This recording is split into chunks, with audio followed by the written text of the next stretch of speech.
LaserLemming.com, and I'm not even going to be making an attempt to make it look like I didn't record this video on the same day as yesterday's video.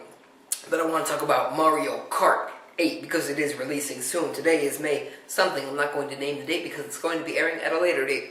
Anyway, Mario Kart 8 is Nintendo's next big push to get the Wii U to sell big numbers, and they are definitely going to try harder than they've ever tried before with any game on the Wii U. They've already announced that Mario Kart 8 will receive a full year-long advertisement campaign. That's pretty big. You don't really see that for any game. Outside of maybe Destiny, because Activision has already said they're spending $500 million on Destiny. A lot of that's going to be going towards marketing, and they need to because that game's going to need to sell a lot to make a profit. But anyway, getting back to Mario Kart 8, I think this game might just do it. I think this game might be the game that really helps Nintendo sell some Wii U's. Now, Mario Kart Wii sold a ton of copies, more than any Mario Kart ever before, I believe. It was like 20 plus million copies of that game. A lot of copies. This one won't sell that much. For one, there's about 6 million or so Wii U's out in people's homes right now. And it's very unlikely that 20 million plus people are going to buy a game for a console they don't own.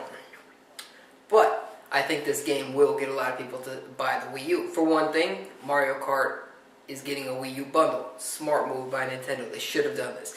This is something that they needed to do, and I'm glad that they didn't wait until Christmas to do this. It's going to be about $330. It's coming with Mario Kart Wii U or Mario Kart 8, the wheel, and a Wiimote to go on the wheel. Plus, of course, Mario Kart 8 comes with an extra game, a downloadable game. I don't know if you know this, but if you buy Mario Kart 8, you get access to Pikmin 3, Zelda, Wind Waker HD, and some other games. And if you're in Europe, you get access to like 10 different games. If you're in America, you get access to 4. But it's still a pretty good deal. And I'm glad desperate Nintendo makes some cool decisions like this sometimes. Like when they dropped the price of the 3DS and they offered that ambassador program. They gave us like, what was it, like 20 games? I mean, they were old games, but they were good games, and it was pretty cool. And so this time you're getting a full-fledged retail Wii U game for download. That's pretty cool. That's one thing. Now, a while back I made a video about Mario Kart 8, possibly not including voice chat. Well, Nintendo has since confirmed that there will in fact be voice chat in Mario Kart 8. However, it will only be in lobbies between friends. So in between matches with friends only. Now, friends only, that's the protective mother hen Nintendo coming out. Okay, why is it lobbies only? When you're playing Mario Kart and you're talking to your friends, you're laughing, having fun, you know, on the same couch, are most of the laughs and jokes and, shit talking, is that mostly happening after the race and before the race? No, it's happening during the race. A little bit after, not much before, but it's off the charts during the race. And Nintendo, in all their infinite wisdom, has decided not to include any kind of voice chat during the races. This is something I hope Nintendo wises up on and patches into the game. I don't have high hopes, but Nintendo did manage to actually listen to some valid consumer complaints and patch in Wii U Pro Controller support to New Super Mario Bros. U. Why didn't it include it in the first place? Beyond me, but it's Nintendo, and this is just how they roll. I'm very disappointed in this pretty crappy implementation of voice chat, especially since apparently you can't even invite friends to become part of your party or whatnot. It's a problem. It's a problem. But there is some form of voice chat, which I did not expect. So there's that. Now, the reason I think this game is going to help Nintendo, it's getting a lot of positive buzz. Rightfully so. It looks really good. It looks really good. Now, there's this kind of, it's almost a Mario Kart kind of cycle where people get really excited about Mario Kart and then the hope and happiness just kind of fades. It just kind of fades because people think, well, this game's kind of broken after all. It's too much favoring of if you're in the back, you get the good items way more, you know. But Nintendo seems to be really balancing this one. There's finally a real item that just crushes the blue shell. If you're in first place, if you're in any place, it'll crush the blue shell. But I'm assuming the blue shell still only hits you if you're in first.